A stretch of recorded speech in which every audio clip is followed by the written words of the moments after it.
Welcome to People Doing Good for Others.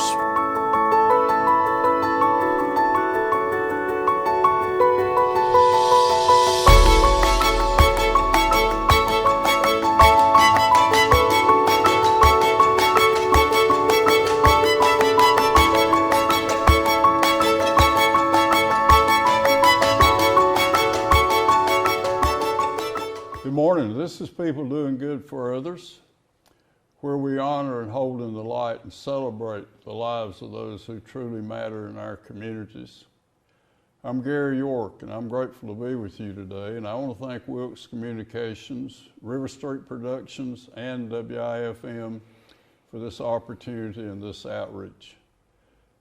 My very special guest today is Wesley Triplett.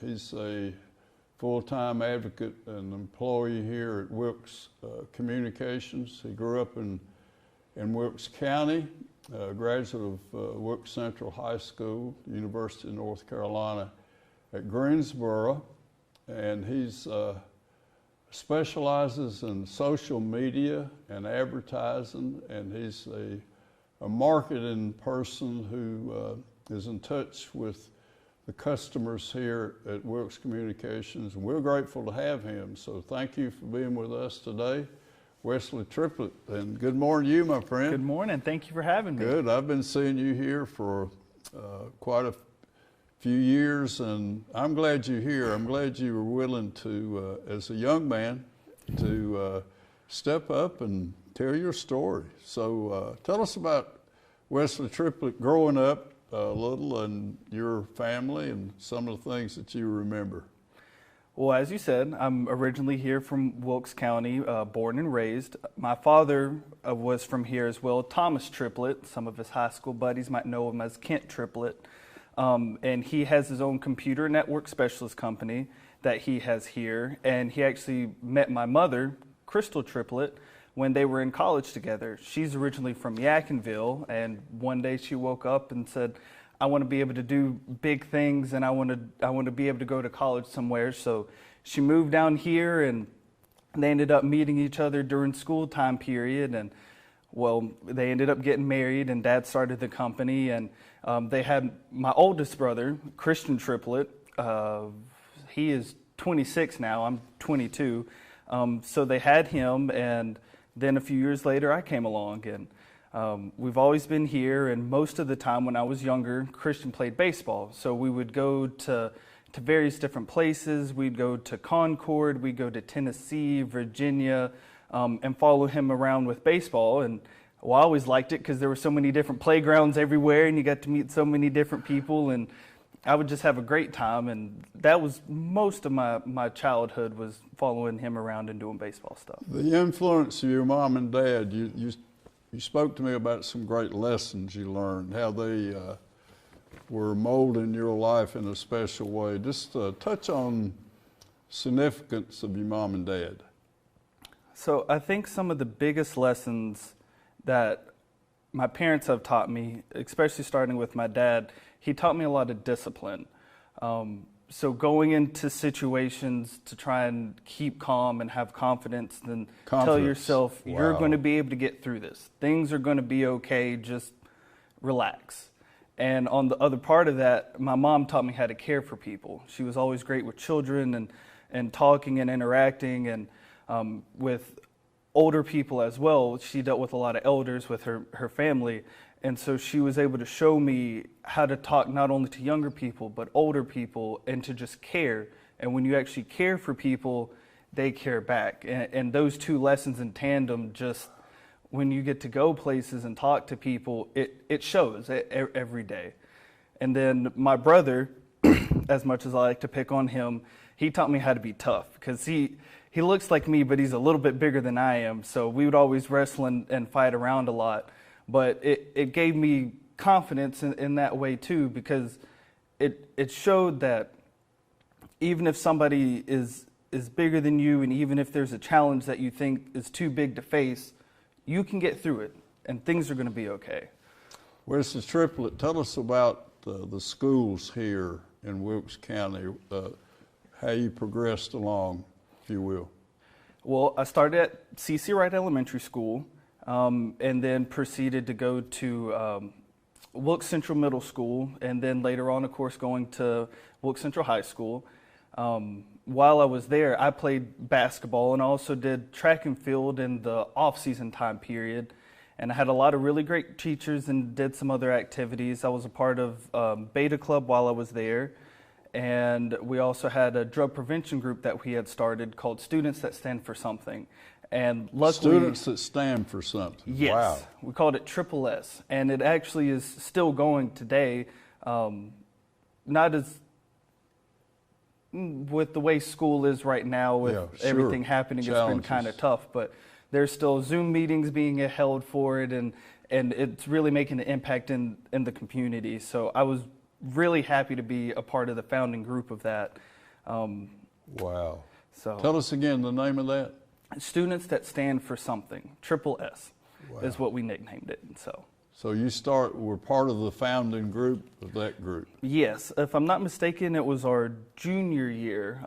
Ms. Zacharias had came in and she said, "Hey, I've got a really good idea for this group, but I need people to help kind of get it off the ground." And I was like, well, I know a few friends that we might be able to get into this. And so we ended up having a meeting after school one day, and it was probably about 5 or 6 of us in there. And we sat down and we talked about a few ways we could do things. And we actually ended up making a billboard that went up in front of over near the smokehouse in the middle of the town. We made a drug prevention billboard up there.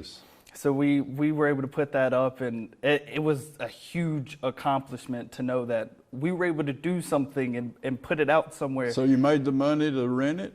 Did they? Yes. Yeah? Yes, Wow. we did little fundraisers and stuff like that, selling donuts as much as we could, and we got enough money that we got it to stay up there for a little while. So, Thank you. Wow. I will remember that. That's a good thing. Your interest in marketing and UNCG? Let's see. Well, I guess we can start with UNCG. So I have a cousin who lives in Durham, and the only time we really got to see each other was when we'd have family reunions, and we got to meet kind of in the middle ground. And eventually we said, well, I'm going to college and you're going to college because we're both the same age. What's a place that we can go to together? Because there was a lot of other places, and it was like nothing was really calling to me. And he said, well, my sister went to UNCG, and that's the in-between point of me and you. Why don't we go there? I said, well, sure, I'm okay with that. So we both went for the summer, and we toured around. And so you visited the campus? Yes, we got to visit the campus, and we got to sit down and talk with people, and we learned how good the business program was. And at the time, he was in kinesiology, and they had a really good program. And after walking the campus, we just said, this is the place for us. I think this is where we're meant to be.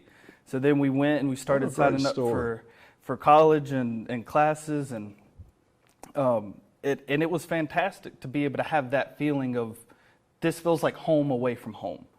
So, and then when we sat down and we were signing up for classes, I initially wanted to go into psychology because I love the way people think, what causes people to do certain things. And they said, well, the biggest thing with psychology is you kind of have to get a further education. So you'd have to go to master's and stuff like that. And I was like, well, I'm okay with school, but financially I can't do that. So what's the closest thing that you have to it? They were like, well, if you go into the business department, you get into marketing, it kind of lines up with that too. So I was like, well, I'll start with business. So I was in business administration at first, and then my sophomore year, I switched it over to marketing and got started on that path. Wesley Triplett, do you remember the first day at UNCG? I Remember your mom and dad taking you down, and can you recall some of that? See, the I first cried. day, I don't know how. I never will forget the first time I cried in front of my mom and dad. But I said, "Oh boy, this is going to be a real challenge for me." I think the first day where we were actually on campus, the apartment that I was staying in, it was called Grogan. So it was a big high rise. There was a couple of high rises next to it, and so we pull up to the curb, and everybody's running around, going different places. And I'm kind of looking at this big building. I'm like, I think my room's over there, and okay, we're going to do this. I'm going to be on my own. We're going to do this. And Dad tells me, he's like, hey, just remember, you're going to be okay. Everything's going to be all right. You will be okay. It's like, all right. And I ended up finding my cousin because he pulled up shortly after. So then we're just unpacking stuff and we're getting things put into the dorms. And we just have friends, like people are talking and hanging out and stuff. And so eventually everybody gets settled into their rooms. So me and my cousin were sitting there. We're like, we didn't really get to meet anybody. What's an easy way we can meet everyone? What if we just kick a soccer ball up and down the hallway? So the first thing we did, we went outside our dorm and we punted a soccer ball all the way down the hallway. And somebody came outside and they're like, what are you doing?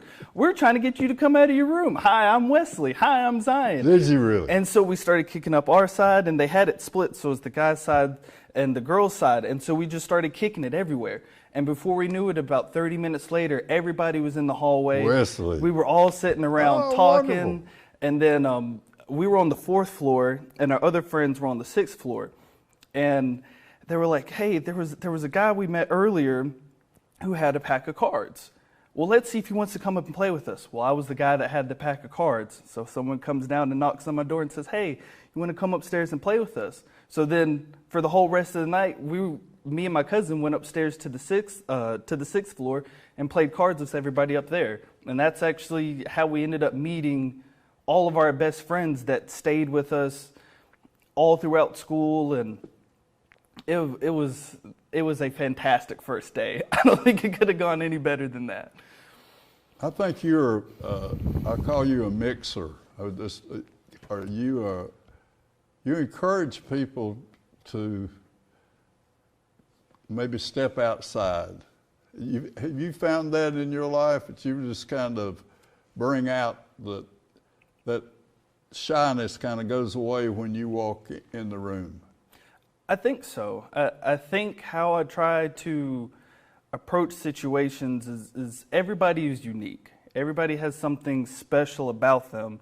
And some people are worried that what makes them unique, other people won't like. And it's like, well, it's okay. Just go forth with it. If people like it, they like it. If they don't, they don't. But you'll never know unless you actually try. So I try and be that introduction of, hey, whatever it is you like, tell me about it. I want to hear about it. I want you to feel confident. Tell me about you. And then, yes, tell me about you and what you like. And then once that happens and they start talking, they're like, oh, well, this isn't that bad. And it's like, yeah, come on, keep talking. And then you tell them something you like, and you find the matches and stuff like that. And it makes people at ease when they know somebody cares is the biggest thing. In my preparation to be with you today, I learned your interest in medieval history. Yes. And how'd that happen? Well, in middle school, I had a group of friends. We played this game called World of Tanks. And so, World of Tanks. And so literally it was World War II tanks, from Russia to Germany to America. And so we would all play together on Xbox pretty much every day after school. And so a time period hit to where I was kind of like, well, I want to know a little bit more. Like, why is this vehicle like this? Why is this vehicle like that? And then you start learning like, oh, well, this group over here had a lot of money, so they could just have tanks that had really thick armor. Whereas these tanks had to go through really tough terrain, so they couldn't be that heavy. So they learned how to flatten out and angle their armor to have the same thickness as this group over here that has really thick armor. And so then it just kind of snowballs, and then I started finding the whys. You were learning the why. I wanted to know the whys. Why is this like this? Why did this group that?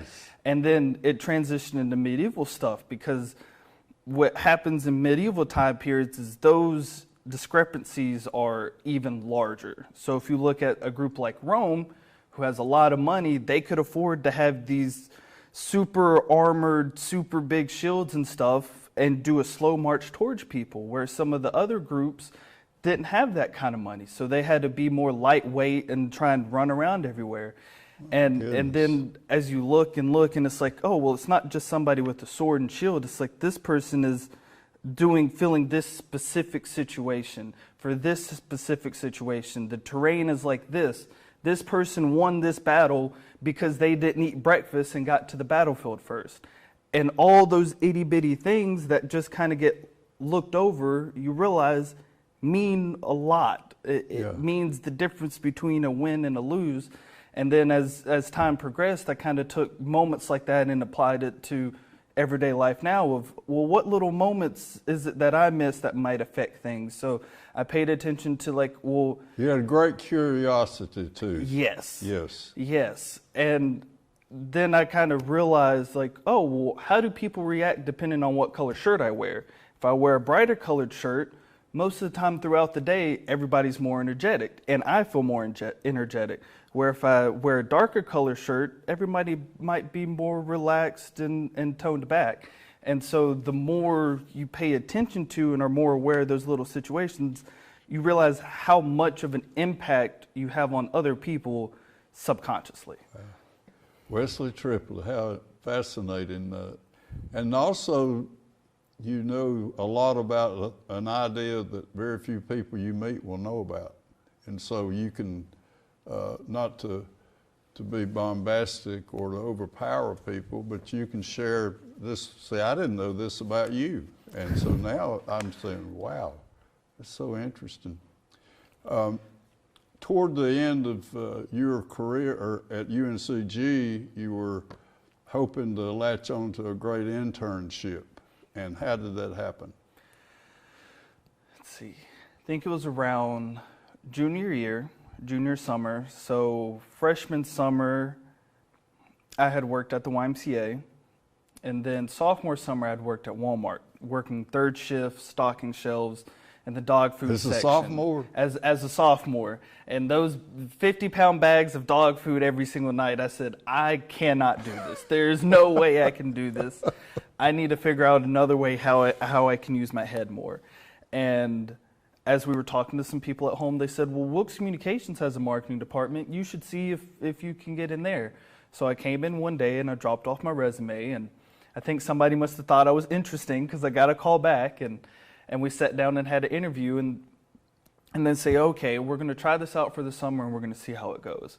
And so I got to be back here with Adam, and he taught me a lot of video camera work. He taught me editing work, and I got to talk with Wendy, and she taught me about websites, and it was a fantastic time, and I really enjoyed it. And so I said, well, when I graduate, I'm going to come back and I want to help out even more. And so that's when I graduated, and I sent a message and I said, hey, do you still think I'm interesting? And I'm interested. They brought me back onto the team, and this time I was full time. So you came back for more interviews about whether you would be a full-time employee? Yes. So once you're graduated, I came in and talked, and it was like, well, what do you need in the marketing department? Because there was a turbulent time period. There's a lot of up and down. So it was like, it was kind of in a rebuilding process. Okay. And I said, well, here's the skills that I have. Would that work with you? And they said, I think that will work perfectly. And so that's whenever I was able to come back over. So you in the internship, did you go back to UNC and did your courses change, or did you work? Well, did you take other marketing things because of the experience you had here? Yes. So I ended up taking a social media marketing class specifically because how college kind of works is your freshman and sophomore year are more of your gen eds, so taking math and English and stuff. So once my junior and senior year hit, that's when I was fully taking pretty much all my classes were marketing or economics because I minored in economics. Oh my goodness. So then I got to actually push more and learn a lot more, and then correlate that with, well, I know they were doing this whenever I was here, so maybe this will help them over in this area if I learn about this. And then that just continuously expands. So when did you start here? I started here in May, was it May of 2019?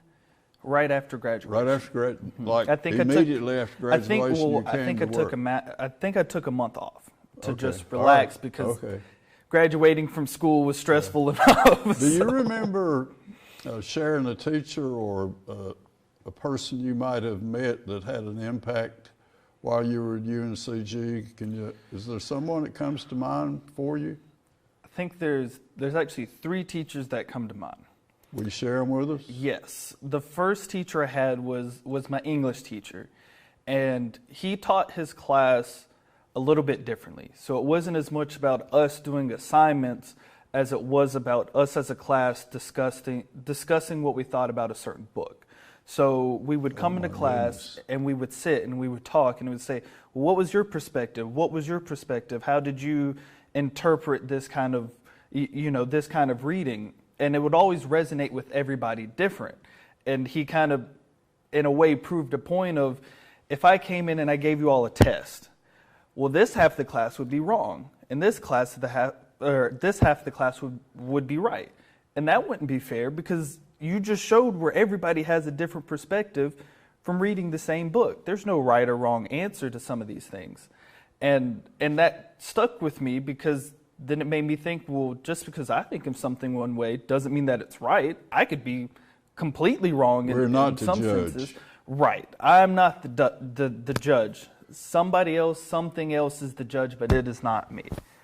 And then I had my law teacher, my business law teacher, and she was energetic. She was always wanting to talk. And for a topic as tough as business law and remembering so many little things, she would come into class and she would have us do hand motions. So she would say, for this law, think of it as doing this hand motion, or doing this, or if you stand up and go like this. And she started correlating certain hand signals to certain laws. And I was like, when you first go in there, like, this is crazy. There's no way. We feel like kindergartners. This can't be it. And then all of a sudden, we're all on a test. And you see everybody start going little motions and doing little hand motions. And, well, the more you learn the hand motions, you remember things. So even a year or so later after the class, if you did a little hand motion, you would remember what she taught you. I said, so I'm going to have to keep that in my book. I got to remember, if I want to remember something, make some little action, so if I do the action again, I'll remind it. And then the last teacher that I can really think of was Miss McSwain, and she was my marketing teacher. And she really helped push my interest for marketing. Because she would come into class and she would talk to us, and we would go over different advertisings. And at the time, she was a marketing consultant, and so she would talk about what she would do with some of her clients and the projects that we would have in her class. It wasn't just, hey, we're going to do a random assignment today. Our actual final senior project, we worked with a group called Technology for the Future. So we worked with an actual business. We developed an actual marketing plan for them, from social media, competitor analysis, how we would send out postcards. We did all of it for this group. And then we had to make a presentation for them. And have you always been a good public speaker? You enjoy doing that? I enjoy public speaking. I think it became one of the things of not many people were comfortable with doing it. So I said, if not everybody's comfortable with doing it, I'll get comfortable and do it, so I can hold that low. That confidence your dad instilled in you. Yes. You're willing to stand up and tell the story. Yes. So anytime we had a group project, I said, I'll do the speaking part. If nobody else wants to, I'll take that part. What a gift. So most of the senior projects just way to go. It was it was fun. It was fun to me, because if you'd give a presentation and people would talk back, and then you would say, oh, well, and then you can remember this little bit of information or this little bit of information, and just get to talk to people. It's fun to just talk to people. And that confidence, you became a leader. You know, you would stand and tell the stories, and that must have been a wonderful think back about my dad's gift to me. Yes. That confidence is going to be all right. Yes. And stand up and do your best. And having that courage to do that is, you're blessed in a special way like that. Thank you, Gary. Yes, sir. All right, let's talk about what we're doing today. Okay. here in the roles. When I get here, I see you in front of a computer. What are we doing for Wilkes Communications today? So what I do for Wilkes Communications today, I handle our crowd fiber website. So when we go into new areas, we do a crowd fiber push. And so what that means is Now, what is that? It's called crowd fiber. And so Crowd fiber. Yes. Okay. And so it's a website we use. So when we go into new areas, we'll do a push and we'll say, if you need service, sign up on this website, so that way we know what areas to go to. Okay. Because it's as a co-op, our whole mission is to serve the unserved and to find the people who don't have service or serve the unserved. Yes. Is that part of the legacy here? Yes. Serve the unserved. To serve the unserved, because there's a lot of people who are in more of the back roads who bigger companies don't want to go to because there's not a profit margin for it. And so as a co-op, we want to find those people because everybody should be able to be hooked up to internet. My Everybody should have goodness, that Wesley. service. Serve. Yes. So I help manage that website. So when people come in and they sign up, I send a report to my higher ups so that way they can gauge, well, there's a lot of interest over here, so maybe we can adjust our build this way and to encompass those people. And along with that, I run Google advertisements and Facebook advertisements, so I get to manage more of the online advertising presence. Now, how does Google come here and train you, or does Facebook come and train? How does that work? A lot of YouTube and research. So we learned some of it in school. We learned the concepts in school, might be a better way to say it. And so then once I came here and I figured out what exactly we needed, I would just do a little bit of research to figure out how to work these different tools. Google does have classes, thankfully, that I was able to do online that were free and work through. So that helped me quite tremendously on that side. But most of the other things were just looking up YouTube videos. How do I do this? How do I do that? And then eventually it builds up to where you can make an actual campaign. Ashley is one of your teammates there in the office. Do you do things together? Yes. So she does a lot of the design work. So usually work. if I say, I've got an advertisement for security, can you come up with something?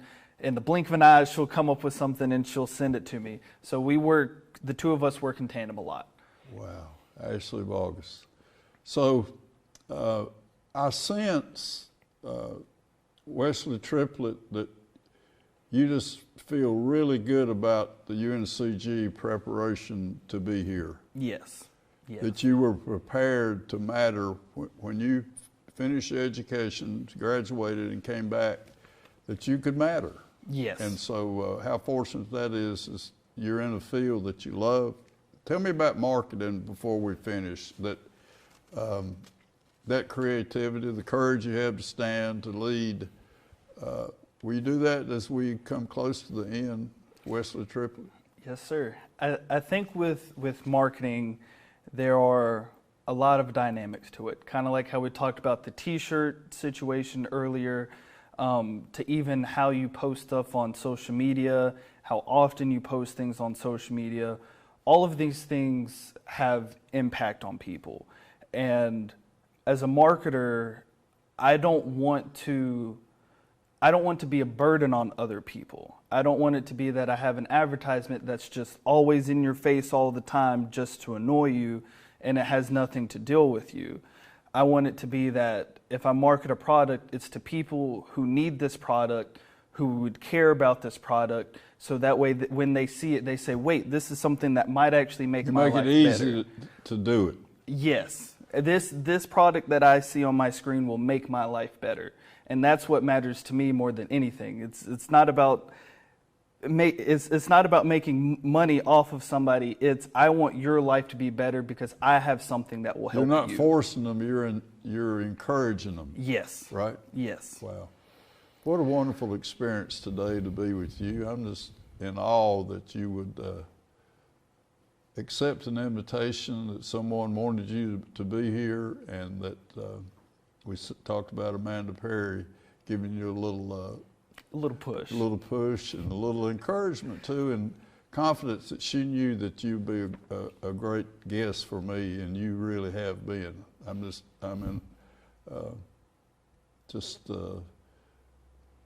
You've embraced us in a special way, Wesley Triplett. So thank you very much for your contributions. You want to end with the opportunity you have here at Wilkes Communications? Talk about they've blessed you and they have confidence in you and you're really mattering. I really do thank Wilkes Communications for allowing me to do my internship here with them, for allowing me to come back and to work with them, and for trusting in me that I can help them do things and move forwards, and just as much as they help me move forwards in my career path and the things that I learned. And thank you so very much. It's a great partnership, the Wilkes Yes. Communications and Wesley Triplett. Yes. Right. Wesley Triplett, an ambassador for Wilkes Communications, an honorable person that has a lot of vitality and a lot of life. And as his dad said, everything's going to be all right, and he gained confidence, is willing to be out front and to matter, and that's a good trait. So Gary York, People Doing Good for Others, thank you for being with us today, and promise to come back again as we have been sharing Wesley Triplett, his experience, his strength, his hope, and his vision and his heart. Thank you very much. Bye-bye.